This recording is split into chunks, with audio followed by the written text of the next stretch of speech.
It's this thing on. Welcome back to Big Mouth, and fancy seeing you here in June. A very welcome, my friends, and especially my enemies. Come in, sit down, no touching. I don't do the touching. And welcome to Friday's edition of the DCEU Daily. It's been another long week in the DCEU world, in the DC world of films, but we're here. We've made it to Friday, where we really got some exciting rumours. We've got former James Bond, Pierce Brosnan, potentially being cast in Matt Reeves' The Batman as Alfred.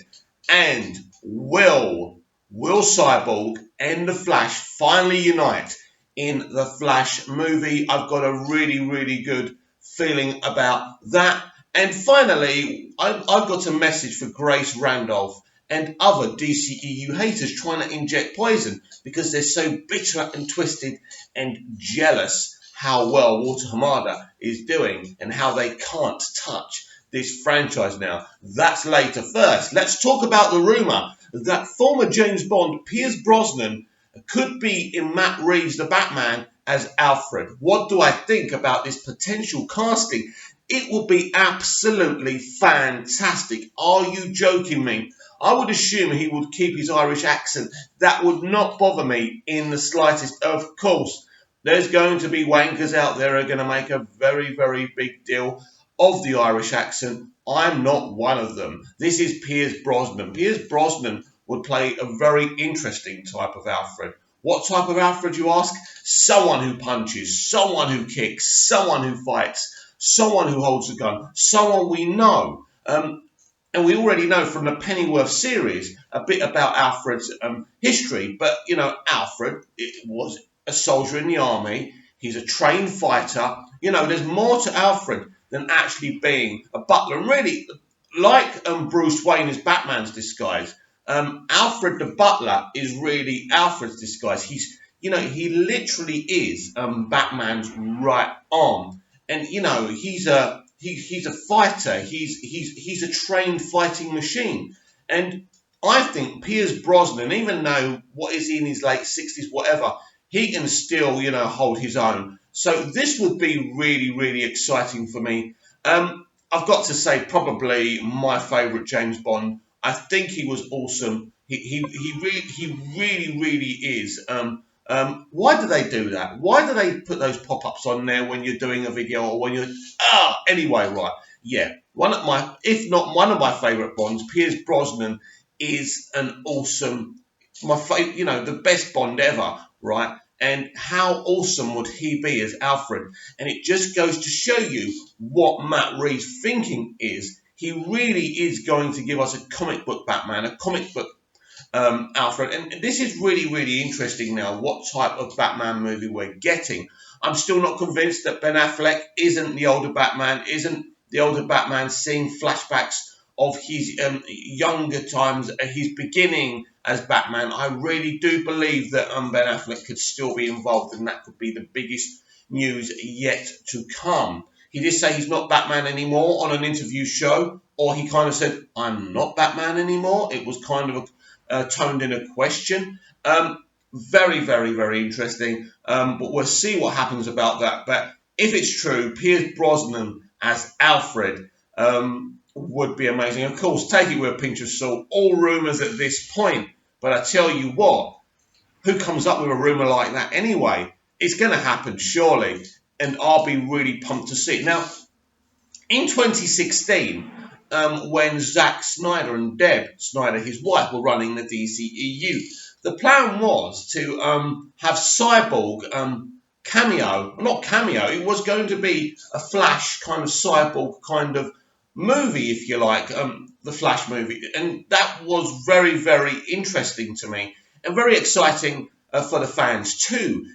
So there are rumours, and the Screen Rant did do an article, which I'm not going to read out because I'm not in a read out kind of Screen Ranty mood today. But I will say this, that the guy who did do the article did a very thorough article, and at this moment, a rumour, but I think we could actually get Cyborg in the Flash movie, and of course this will be brilliant.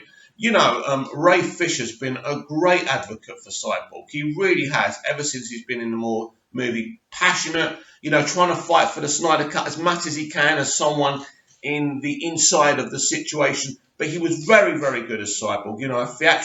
A theatrically trained actor, a very talented, friendly, polite young man as well. And we want him to carry on playing Cyborg. And I would think Walter Hamada and Warner Brothers are thinking, well, maybe right now giving him his own movie is an untested situation. We don't know who is going to come in for it. Will it make money? I believe it would. But obviously they're a bit dubious on the situation, and they're thinking, well, we've had him in Justice League. Our plans really are not to kind of have this too interconnected right now, but we will sometimes. So why can't the Flash movie be that sometimes? I think it would be brilliant to show some interconnective tissue in this new Walter Hamada, course-corrected DCEU. It's still the same universe, and having Ray Fisher as Cyborg in the Flash movie would be absolutely fantastic. And again, I would be waving that flag out there. It would be brilliant.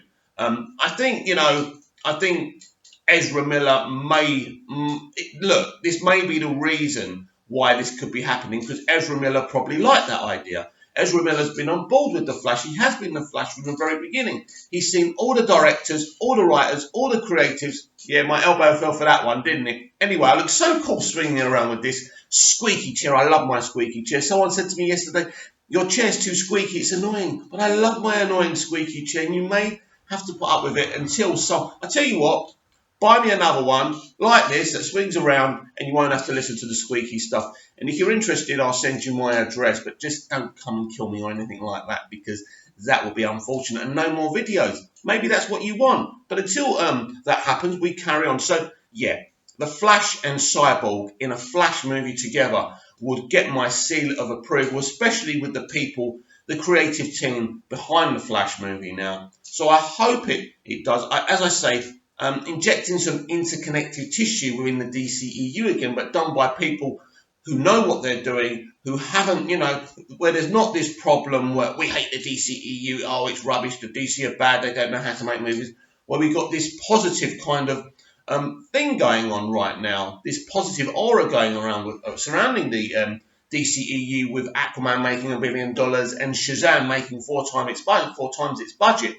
That's amazing to me. So these are two really, really exciting rumours. But unfortunately, trust Grace Randolph to lower the tone. Again, she talks about political ideology in films. She talks about people having sexual preferences swapped in Birds of Prey. She really is going for Birds of Prey. She really did try for Wonder Woman 1984, but when have you noticed, since people have seen the test screenings of Wonder Woman 1984, she's left her bullshit at the front door. So now she's going for Birds of Prey, and she's going for Birds of Prey deep. Grace, let me explain something to you. The DCEU is now untouchable. It's got leadership, right? It's got strong, talented people running it. You can't hurt us anymore. You may get a few clicks and views, and good luck to you. You're a self-made businesswoman. You've done very, very well for yourself. Well done. I personally don't like what you do. I think you thrive on negativity, and you get all butthurt and surprised. And I mean, your block list must be over 1 million people now, because you love to trigger people, and you love to trigger what they love. You kind of all sucked us in by saying you like Batman v Superman, but then you purposely slaughtered Suicide Squad, which was also a very, very good film. So keep on trying to inject your poison in Birds of Prey, but I can tell everyone right now, Birds of Prey is a wonderful movie that you're gonna have. It's about having hysterical fits of laughter. It is compelling at times. It's brutally violent. Don't forget, this is another R-rated DC movie, because unlike the guy you've got your tongue in his arsehole, Kevin Feige, Grace, the DCEU is taking risks, and we're having R-rated movies. We're having kind of these moderate, light-hearted movies as well within the DCEU, and then we've got the Black Label as well. I mean, it's all coming together from Walter Hamada, and I'm very, very excited, and I say this every morning. Some of you believe me, some of you have the agenda where you don't want the DCEU to succeed without Zack Snyder. Let me be clear to you. I love Zack, I love Man of Steel, I love Batman v Superman. How many times can I say this? But you can't stop what's coming. And the DC world of movies is going to dominate the industry because now it has people who actually can run a franchise. And I don't mean to offend Zack Snyder. Zack Snyder's a writer. He's a director. He's a very talented man. But his skill set isn't to running a franchise. I'm not saying his art wouldn't have been any good. But I'm saying that his strengths weren't to producing a whole franchise, right? But this is Walter Hamada's strength. And as I say, it's very exciting. So comments down below, please. What do you think? Would you like to see Cyborg in The Flash, but not just as a cameo, as playing a proper role in this movie? Would you like to see Ray Fisher as The Flash in... What am I talking about? Should we start again before I go? Would you like to see Ray Fisher as Cyborg in The Flash movie? Imagine that, Ray Fisher as an Elseworld Flash. Awesome idea. Are you watching Walter Hamada? Come on, let's do this. No, joking aside, yeah, a comment down below about that. And also Pierce Brosnan as Alfred in The Batman. Would his Irish accent bother you if he doesn't put on the normal posh, stilted English language? Or don't you care? I personally don't care. I think it would give him more character if he kept his own accent. But as we know, a lot of people could get butthurt. But that's what Twitter's for, so you can express your butthurt feelings. In fact, there's so many Twitter meltdowns, I'm surprised it doesn't double for a plastic factory. Anyway, please like, share, and subscribe, and I'll be back tomorrow from the next DCEU Daily. Be there!